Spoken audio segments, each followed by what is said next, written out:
Emily, so thank you so much for being willing to connect here. I've been looking forward to this because Squirrels is some of their products I've used in my classroom, and I've seen the power that has in the virtual reality world. Why don't we just start out with you sharing a little bit about who you are and what you do there at Squirrels? Yeah, absolutely. So thank you for having me, Corey. It's really great to be able to connect with you here after Q. Likewise. So my name is Emily Carle Hafer. I work here at Squirrels. We're based in North Canton, and I work specifically with our Alpha Squirrels programs and our conference efforts. So our Alpha Squirrels are awesome educators like you who already know and use our product and are talking about it at conferences, at ed camps, on their blog, on Twitter. And we just really want to work with and empower our educators to really realize their potential inside and outside of the classroom. So I get to work with awesome educators like you every day. Awesome, very cool. Now, can you tell us a little bit about the different programs that Squirrels offers? Because there's a wide range there. Tell us a little bit about just a quick snapshot of each one. Absolutely. So all of our products are grounded in the ability to share screens and collaborate. So really screen mirroring is kind of the name of our game. It's our bread and butter. So our first two products, AirParrot and Reflector, were our sender and receiver. So with AirParrot, you can send your computer screen up to a receiver, like an Apple TV perhaps. With Reflector, you can turn your computer into a wireless receiver. So if you wanted to be able to share your iPod, your iPhone, your iPad, any iOS device, Chromebook, anything like that, you can do so wirelessly. Right up to your computer, which could then be connected to a projector, which is what we see teachers really like. And then our two newest products that have come out within the last year are Ditto and ClassHub. Each of them expand on their predecessor. So Ditto expands on AirParrot, ClassHub expands on Reflector. Ditto, you can now configure an Apple TV to receive any screen. So if you have a conference room and you want to be able to share your screen up to an Apple TV, but you don't have anything to send that with, Ditto is software that you can download or you can configure to the Apple TV, and you can share your screen wirelessly with no license required. Cool. And then with ClassHub, that's what we've been working on, especially over kind of on the educational side of things, to really expand what's happening in the classroom as far as collaboration goes. Teachers love being able to share screens, but they wanted to be able to do more. So with ClassHub, you're now able to manage and monitor student devices. You're able to do things like screen peek, push teacher's screen, and still be able to do all those great mirroring functions that we had before with Reflector, but be able to expand on that. So again, what we do is all screen mirroring and try and create a space for collaboration that does not rely on a specific type of device. We really pride ourselves on being device agnostic here at Squirrels. That's very cool. Now, one of the apps that I want to focus on and that I see Squirrels really working well with in the virtual reality realm is CoSpaces. Now, CoSpaces is an app that I've been using in my classroom for months now, and the value that I see that Squirrels brings to the table is there's two sides to it. One is with ClassHub, being able to share what is on the student's screen up to a teacher's computer or Apple TV so that it can be displayed to showcase student work. And the other is Reflector. To start out, tell me a little bit more about ClassHub. So ClassHub, what devices does it work with? I know that there's a lot of Chromebooks out there. Tell us a little bit more detail about how ClassHub works. Absolutely. So ClassHub is, again, it came from this request from teachers. So this was very much organically and authentically built, where teachers were wanting to do more with the devices that they had in the classroom to be sure that they were really, they felt comfortable with students using them. Because a lot of times teachers are given devices and they don't really necessarily have those rules in place to understand, so students understand, how they should be using them. So with ClassHub, how it'll work is teachers will be on their computer. It can be either Mac or Windows for a teacher. They will have, they'll be able to log into the ClassHub portal. In that ClassHub portal, they'll be able to see a drop down with all of their classes that they teach in a day. So if they teach first period algebra, second period calculus, third period geometry, they'll be able to pull down that menu, select the class that they're starting, say start class, and it's automatically going to populate those student devices into that portal. On the student end, it works right now with Chromebooks, with iPads, and with Windows devices, so like Surfaces in the classroom. Also, our MacBook support. So if you have a school of MacBook Airs or something like that, that support will be coming soon. So from the students' end, there's just a small either app or extension that's pushed out to those student devices, and students will be able to kind of see like a little window that will show what class they're in. So if they're in, first period algebra, it'll say, first period algebra, teacher James McCrary or whatever it is right. they have right there. So so from a student's perspective, they can share their screen up to the teacher, and they can say, I want to mirror my screen up to the teacher's computer.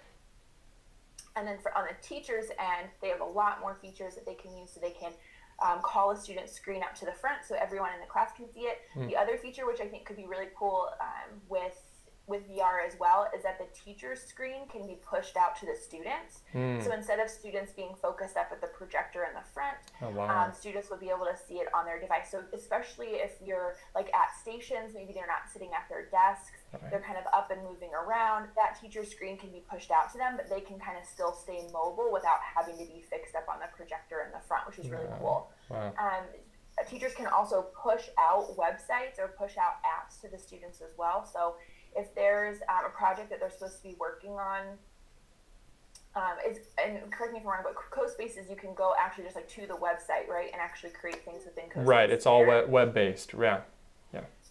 So what's really cool is if the teacher is saying, okay, it's time, we're going to create something in CoSpaces now, the teacher can put in that URL and send it out to all the students, and it's going to automatically pop up on all those student devices, regardless of device. So that can be really a good way to be able to kind of manage what students are working on in the classroom and help them kind of stay on task and figure out what's going on. So those are just some of the features, but what we really want to see it as is this, we don't want it to just be this tool where teachers feel like they have to like sit and monitor their students. We really want it to continue to build on that collaboration piece, that creation, and really help create a very engaging classroom overall, no matter what devices are there. Yeah, that sounds really cool. I mean, the fact that you can control the pace of the lesson with ClassHub because you're able to overtake what the students are doing and present them in front of them what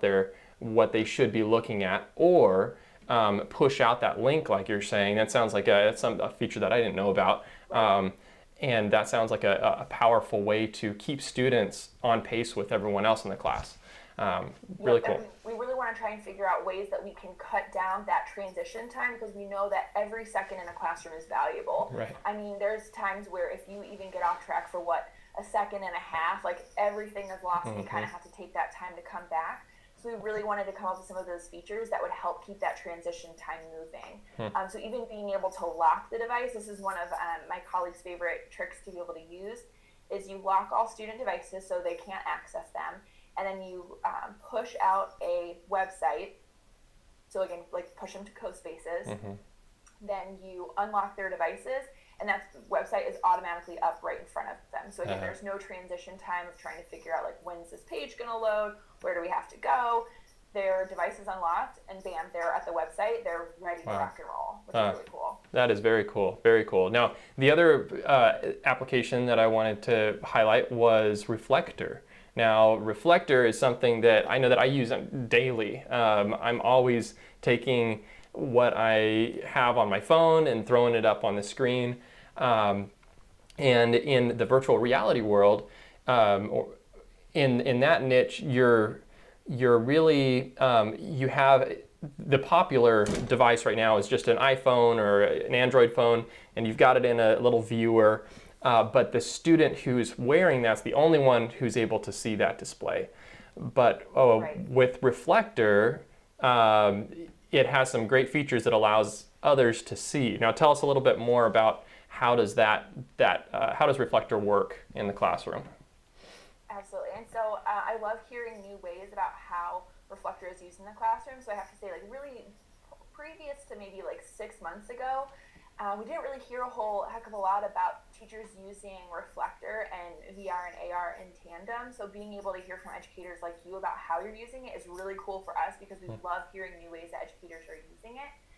Because Reflector has been around for a couple years now, and we're kind of used to seeing the typical things that teachers do, but it's really cool to be able to see some new ways.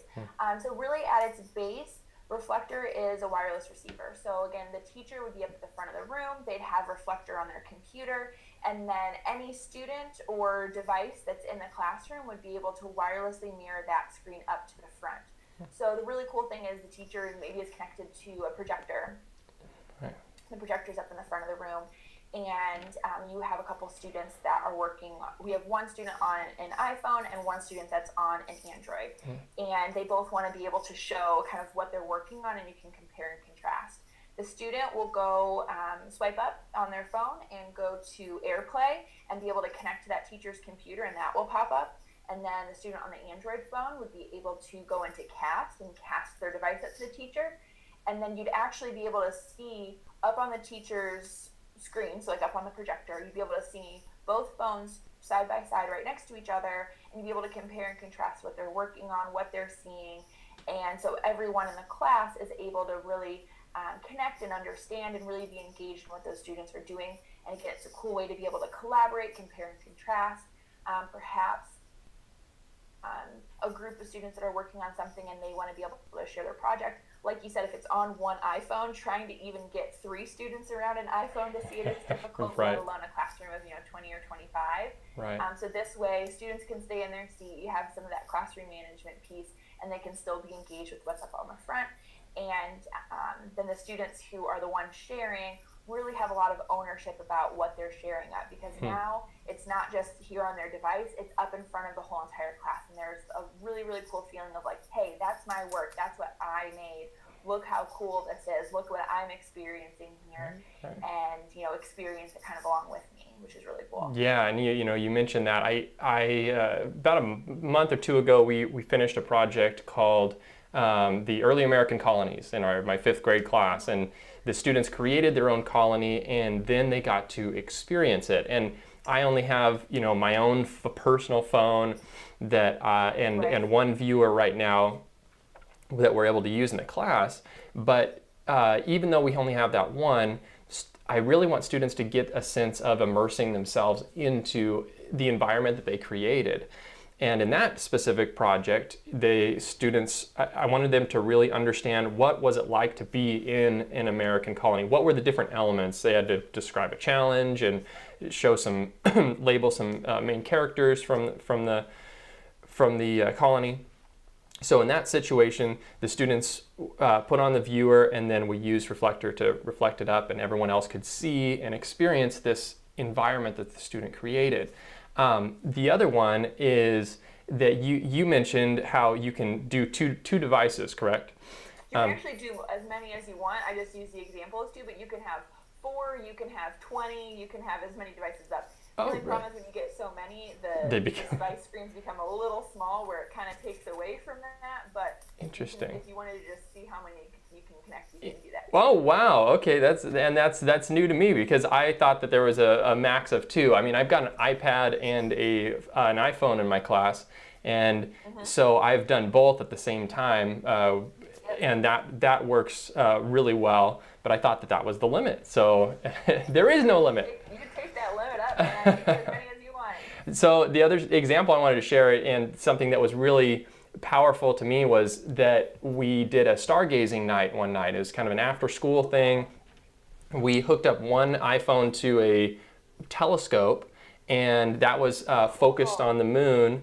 And then the other iPhone, the iPad, we used that a stargazing app to look up and look at some of the constellations at the same time. And that was really powerful, because we had this big screen projected of what the computer monitor was showing, and you could see not only the craters on the moon in one screen, but you could also see a live stream from what our presenter was talking about with the constellations. And so it walked through the public, this big group of about 60 people, through a real exploration of what they're seeing up in the sky.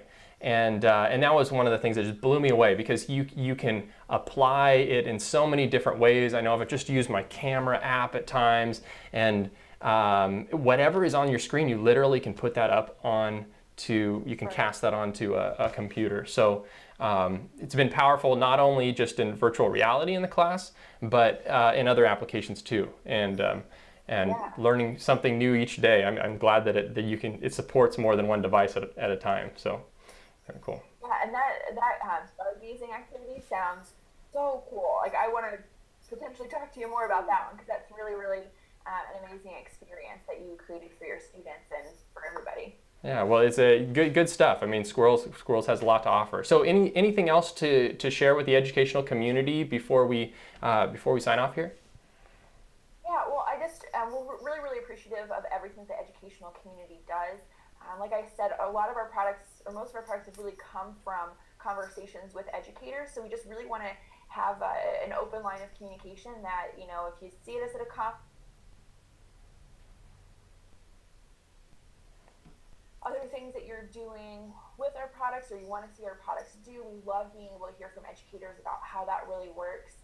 And then if you are already loving and using our products and you want to work with us more, we love to support educators, like I said, through the Alpha Squirrels program, which is what I work with.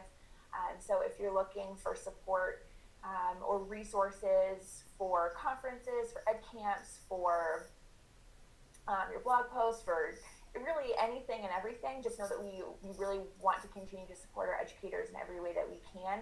And we are just really, really grateful to work with such an amazing community within EdTech and just the greater education space as well.